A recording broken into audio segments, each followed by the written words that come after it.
What's going on, everyone? This is Eric, and I apologize. I thought that you had another tournament to play, which is why I didn't do the full season stats at the end of the last video. But apparently, you were done for the season, so I'm going to do my end of the season wrap up, where we go over the statistics overall for the team, for the individuals, and some observations about where we've been and where we're going. So you'll see that we did have 27 games that we broke down, and that's a pretty much of a full college basketball season. Keep in mind also that there were probably at least 5 games during the season that, for whatever reason, didn't get broken down. And again, something to think about for next season. And I've offered this to each team. If one of the parents or the kids or whoever wants to, commit to filming these games, and I'd be more than happy to take the USB from your camera or whatever and upload them and do the same process, rather than rely on Be the Beast or some of the streaming services to be accurate. So I offer that. You don't have to, but in any case, the 27 games, we're going to look at all of the games in one big shot here.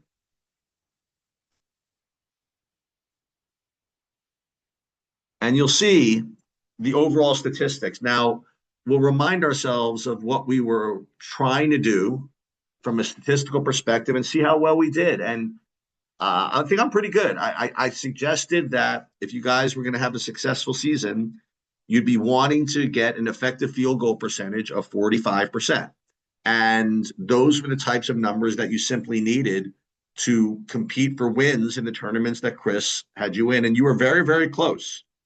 44% effective field goal percentage is very reasonable.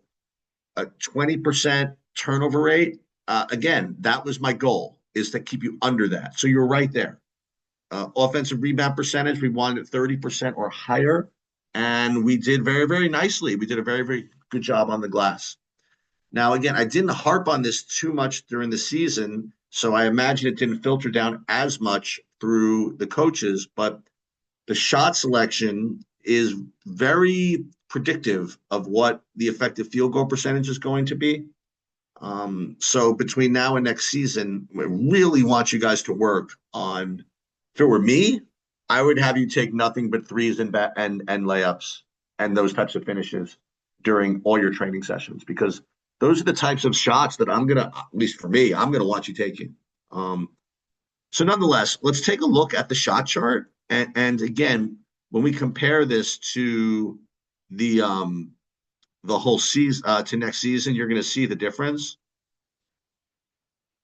because there's going to be much more of an emphasis on getting rid of all these bad twos, but just to kind of count all these out. So 11, 21, 30, 64, 112, 128, 1 like 50-ish. So you had about 150 bad twos out of 1,373 field goals attempted, which is about 13%. We want to get that below 10% next season. Okay. And listen, when we compare it to what you guys will do next season, I'm really hoping it'll improve. Let's take a look at the stats for individuals for this season. I know everybody loves that, so let's go through it. And I don't know if you guys are paying attention when I gave you guys your individual goals, but what I like to think about is, if the team is trying to get a 45% effective field goal percentage, that's what each of you should be trying to strive for. Now, the way you can do that on a particular skill set is, I would like you to be able, for this season, I said, to have at least 45% from two percentage, right? Or 28% from three. Excuse me, 30% from three.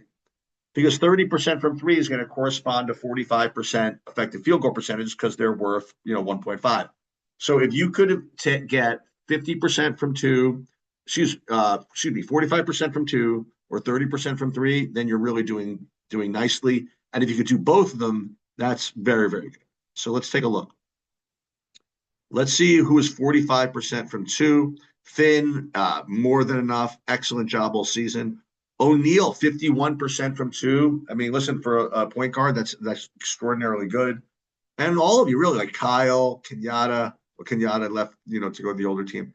But Dylan and Kyle, both of you, very, very respectable from two. Now, again, next season I'm going to ask more of you, but for your age, uh, not bad. Everybody else just needs to improve. You just need to work on getting these finishes better. Like Drew, I know you can get there. Kevin, like all you guys, I know you can get this up there. Now from three, again, what we're looking for is 30% from three. And there are a couple of you. Drew, well, we have to add you because we had two different spellings of your name. But overall, excellent. You're right there. I expect you to be one of the go-to 3-point shooters for the rest of the lifeblood of this program. As long as you stay. The next year, you're going to need to do better than 30%. We'll get there, but very, very nice job. And that was pretty much it. Actually, and that's not true. Kyle, 33% from three. Very, very good. As a matter of fact, I mean, that's all I'm going to ask from you next year is 33. If you get better than that, that's even great. But you're really, really off to a decent start. And everybody else, again, it's just a matter of getting in the gym, and really focusing on these types of shots. And we can get into some of the internals like the rebounding and the turnovers and things like that. I guess I'll look at it really quickly. Let's see the turnovers. I don't care really too much about that on an individual basis this year. I mean, I just want you guys playing hard. Next year, it's going to be just even that much more important to take care of the ball. But overall, I would say that you guys had a relatively successful season, both as a team and individually. And again, my prescription for the off season is to work on the threes and to work on the finishes around the rim. I would really scratch everything else as far as shooting goes. Obviously, you need to practice dribbling and get in shape and all that stuff. But as far as like what types of shots you're going to take, in the limited time you have, literally nothing but threes and finishes. That would be my advice to coaches and my advice to you guys. That's it. It was a lot of fun, running around with you guys at that one tournament I went to, a couple of practices I was able to make. And that's pretty much it. Hope you have a good rest of the summer, and you'll hear from me soon.